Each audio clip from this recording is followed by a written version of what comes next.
Welcome to the Fear and Greed Business News Afternoon Report for Tuesday, the 10th of October 2023. I'm Sean Aylmer. Every afternoon, we've got the 5 stories that happened today that you really do need to know about. Story number 1, all things considered, high oil prices, the crisis in the Middle East, economic uncertainty. It was a pretty good day on the market today. The S&P ASX 200 closed up 1%, pushing back above 7,000 points. It puts the market back to where it started the year. It was a broad-based rally today with more than 80% of the top 200 stocks rising, led by the utility sector, tech stocks and telcos.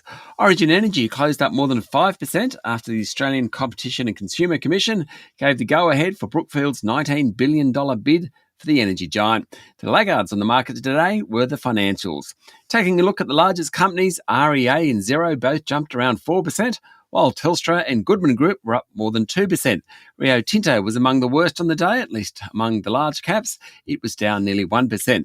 The lithium and gold miners were also among the best. Gold Digger Chalice Mining and Core Lithium Sayona Mining, both lithium plays, all finished up more than 7%.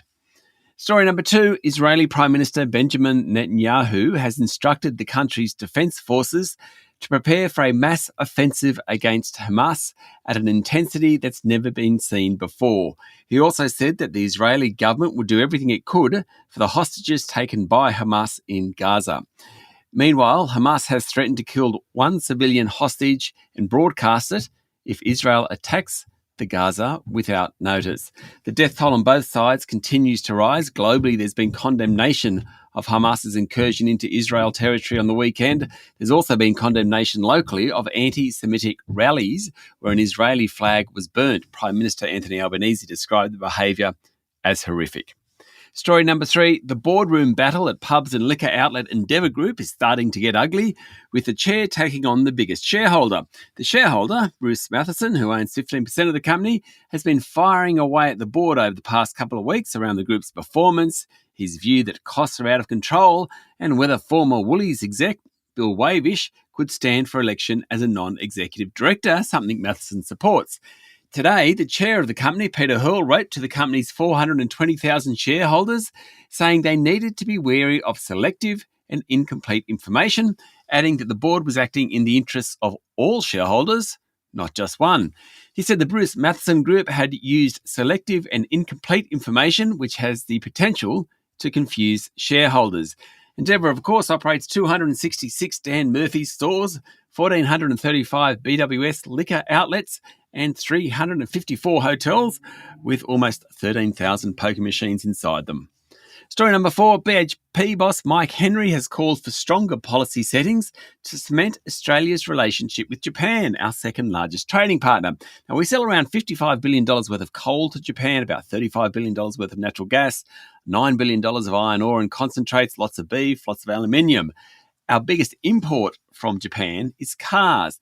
Now, Henry today told the Australian-Japan Business Partnership Conference that stronger policy settings are needed to ensure Japan keeps investing in Australia. He wants not just free trade agreements, but tangible settings that make Australia a more attractive investment destination. Australia's relationship with Japan was really harmed late last year when the Albanese government intervened in the gas market. And story number 5, retailer Baby Bunting has warned that younger parents, especially millennials, are experiencing financial strains, and that's hurting sales of things like prams, toys and clothing.